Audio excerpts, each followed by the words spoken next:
The album is about an astronaut who's heading to the center of the Milky Way galaxy for the express purpose of diving into the supermassive black hole at the center. He and the onboard ship AI are on a mission to determine whether or not that black hole might actually be a gateway or wormhole to another place in space and time, and they can pop out a white hole and have a new place to explore. Basically, in this timeline, Earth is no longer habitable, and so a bunch of ships have gone out into space in search of new resources and new ways for humanity to survive. He's taken the Hail Mary option that's very high risk, high reward, because he's sort of disillusioned with his life and sees it as a win-win scenario. If he goes through and survives it, potentially we expand our knowledge of physics and, could determine a new way of going about our existence in the universe. And if he doesn't succeed, well, then he's dead and his problems die with him. Win-win. Roger that, dude, Nate. Phase 2 is a go. Godspeed.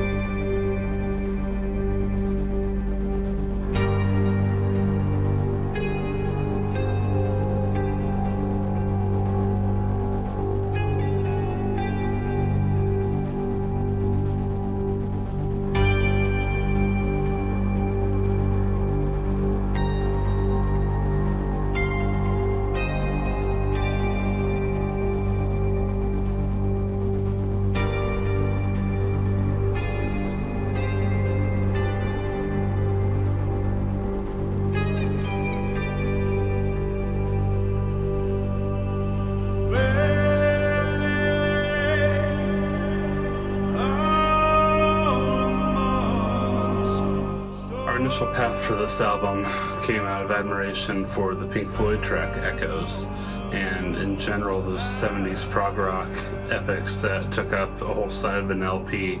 We were really excited by the breadth of that sort of song, having that much scale to it, and with digital mediums what they are now, unlike in the 70s, that's a topic that can be pushed even further than it was. Similar in scale, another 20-minute long song, and then it would be kind of our take on a theme that would be similar, just had that general scale to it. But as we started delving into the themes for the album, we realized that our story would kind of take it a little bit further.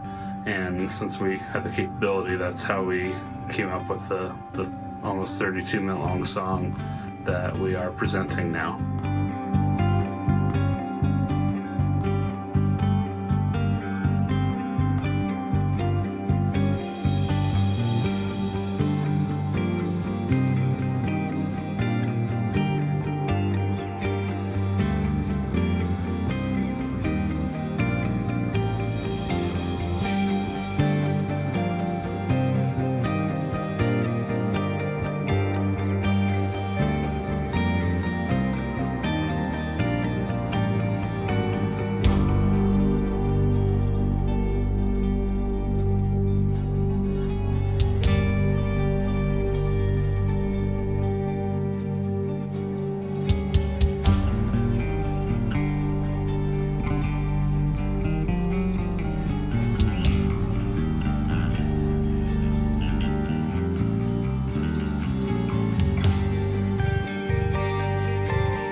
Myself into the mind space of Andrew's storyline. I listened to a lot of bands that had space themes with the darkness of outer space and collapsing nebulas as their topics, such as Dark Space and Now Mirkby, two of my favorites in that general style.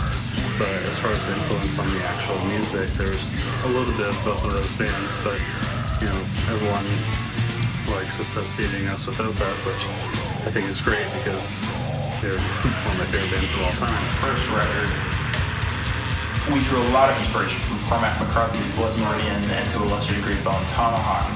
This go of it, films like Interstellar, Gravity, and 2001: A Space Odyssey were in my mind when I was writing riffs, determining some of the structure and atmosphere of things, and what I wanted to get across. Trying to, in the music, create the sense of the wonder of exploration, the fear of the unknown, the will to overcome that fear, as well as dealing with darker things like a devil-may-care attitude in response to depression and an over-reliance on technology, and what can happen if you don't have the proper respect for it, and what happens when it fails.